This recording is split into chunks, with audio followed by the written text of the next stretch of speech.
Bonjour, merci d'être fidèle à cette session de vidéo. Alors nous allons voir aujourd'hui une belle vidéo sur l'apprentissage des chiffres et des dates. Il se trouve que pour beaucoup de fois, vous avez à apprendre des chiffres ou des dates et vous vous retrouvez en plein milieu d'examen. Et là, c'est la panique, vous ne vous souvenez plus de rien. Ou peut-être que vous vous souvenez que cette date-là correspond à ça, mais vous n'êtes pas sûr. Alors, comment est-ce qu'on fait pour éviter ça?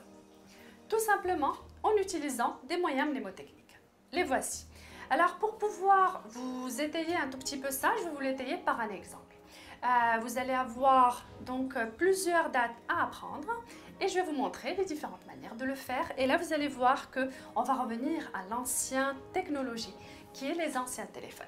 Je ne sais pas si vous vous souvenez encore, mais bon, chacun d'entre nous a dû avoir un téléphone ancien où il y a les A, B, C pour 1, pour le chiffre 2, D, E, F, etc. Nous allons apprendre les chiffres à travers ce clavier-là d'écran. Et nous allons l'apprendre également à travers des symboles. Nous allons apprendre avec des symboles. Alors, c'est simple. Premièrement, nous allons essayer d'apprendre les différents chiffres qui existent et qui sont à côté là. Alors, on va transformer les chiffres en des mots ou des formes. Si on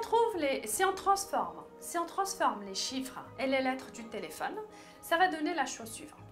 Alors, 1879, on va le transformer en 1 et iTube.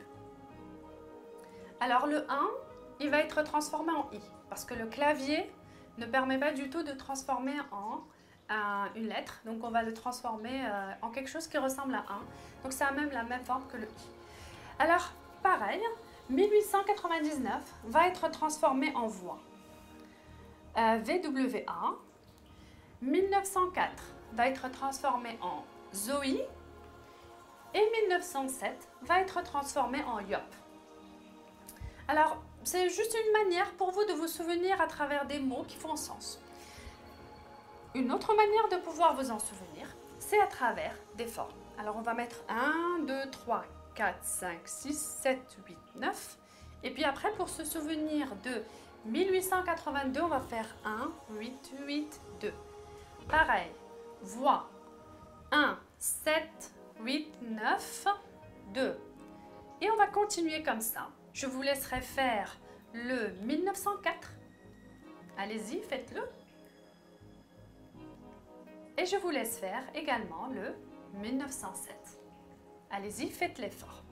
L'idée, c'est de vraiment pouvoir vous souvenir des différentes formes que vous aurez utilisées à chaque fois que vous apprenez un mot. Alors, vous pouvez également, à la fin, vous constituer des phrases. Par exemple, vous pouvez constituer des phrases avec entre iTube, voix, Zoe et Yop.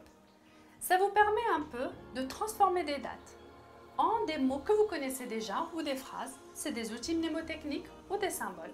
Et le jour de l'examen, non seulement vous vous souvenez des chiffres, mais vous vous souvenez également des mots. Donc vous avez 3 manières de pouvoir vous en souvenir, ce qui fait que vous avez 3 fois moins de chances de l'oublier pendant l'examen. N'est-ce pas merveilleux? Donc voilà un tout petit peu pour cette façon de pouvoir apprendre les chiffres. J'espère que vous l'appliquerez bientôt et surtout que vous nous direz quelle merveille vous avez réussi à produire grâce à cela. J'attends toujours vos feedbacks par rapport à cela et puis je vous souhaite une excellente journée.